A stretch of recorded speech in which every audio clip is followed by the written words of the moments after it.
देव ऋण कैसे चुकेगा, उसके लिए पहले चिंतन करते हैं, व्याख्यान करते हैं, प्रवचन करते हैं। पहले देव ऋण को चुका लें। देव ऋण को चुकाने के दो माध्यम हैं, क्योंकि देवता दो प्रकार के हैं, एक चेतन देवता है और एक जड़ देवता है। जड़ देवता पृथ्वी, सूर्य, चंद्रमा आदि आदि। चेतन देवता कौन है? तो चेतन देवता में माता पिता गुरुजन,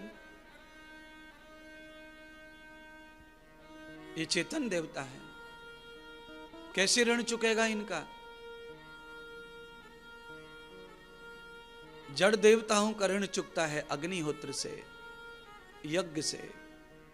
जब हम यज्ञ करते हैं, अग्निहोत्र करते हैं, उसमें से निकलने वाला भोजन अग्नि के द्वारा देवताओं को प्राप्त होता है, जड़ देवताओं को।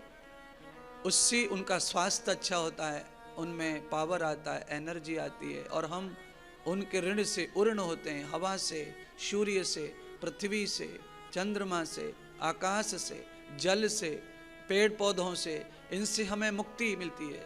उनका कर्जा चुकता है उन्हें आहार देने से, और इन सब का आहार है यज्ञ। पेड़ तो सब जगह होते हैं, पर आश्रम में जो पेड़ों का रौनक है, वो रौनक सब जगह प्राप्त होने वाली नहीं है।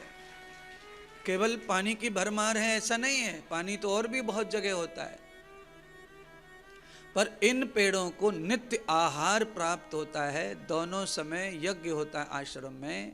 घी, जड़ी बूटियां पड़ती हैं, हवा जो होती है वो पवित्र हो जाती है। फिर ये पेड़ हवा को ग्रहण करते हैं और हवा छोड़ते हैं, तो ये फिर स्वास्थ्य अच्छा होता है, तो दूसरों का भी स्वास्थ्य अच्छा करते हैं। एक आदमी को कोरोना हुआ हो और दूसरे आदमी को न हुआ हो, अगर हम कोरोना वाले की सेवा में चले जाएं, सुरक्षा में चूक हो जाए तो हमको हो जाएगा। इसीलिए पेड़ अगर बीमार हैं, अगर उनके अगल बगल हम लोग रहते हैं तो हम भी बीमार पड़ जाएंगे।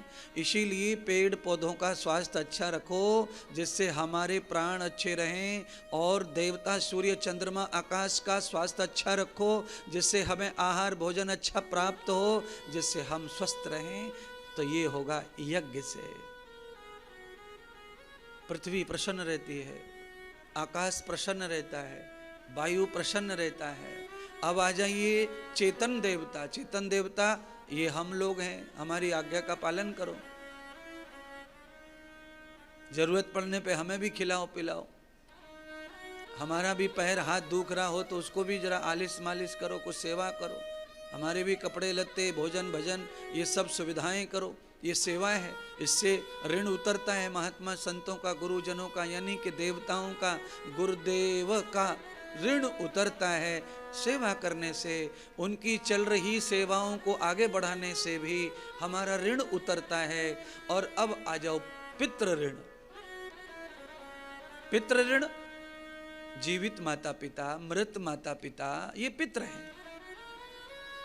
माता पिता मर गए, उनकी कोई इच्छा थी, वो इच्छा पूरी नहीं कर पाए, उनका समय समाप्त हो गया। उनको इच्छा पूरी करने के लिए उन्होंने संकल्प तो किया था, पर उनको ये संकल्प जो था वो मार्च में किया था, होली के समय, पर उनका जनवरी में ही आत्म प्राण हो गया, शरीर पूरा हो गया, तो संकल्प अधूरा हो गया। ऐसी स्थिति में अपने मृत माता पिता के संकल्प इच्छाओं को पूरा करने वाला पुत्र पितृ ऋण से मुऋण हो जाता है, उसका ऋण चुक जाता है।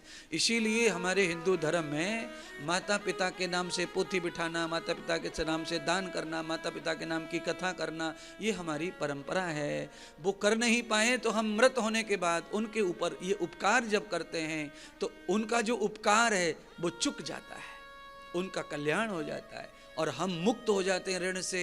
तो हमें भी दुख कम आते हैं, कष्ट कम आते हैं, परेशानी कम आती हैं। इसीलिए अपने घर में डेथ होने पर हमें अवश्य ही उनके नाम से कथा करनी चाहिए, यज्ञ करना चाहिए, दान देना चाहिए, गौ सेवा करनी चाहिए। चाहे छोटा करो, चाहे और छोटा करो, चाहे और छोटा करो, पर उनका नाम लेकर ये कर्म करना चाहिए। उससे हमारा ऋण होना, पितरों के ऋण से मुक्त होना होता है। ऋषि ऋण। अब ऋषि ऋण कैसे चुकेगा? ऋषि ऋण क्या है? ऋषि ऋण यह है कि जिनकी हम भागवत सुन रहे हैं, जिन्होंने भागवत रची है, वो ऋषि हैं।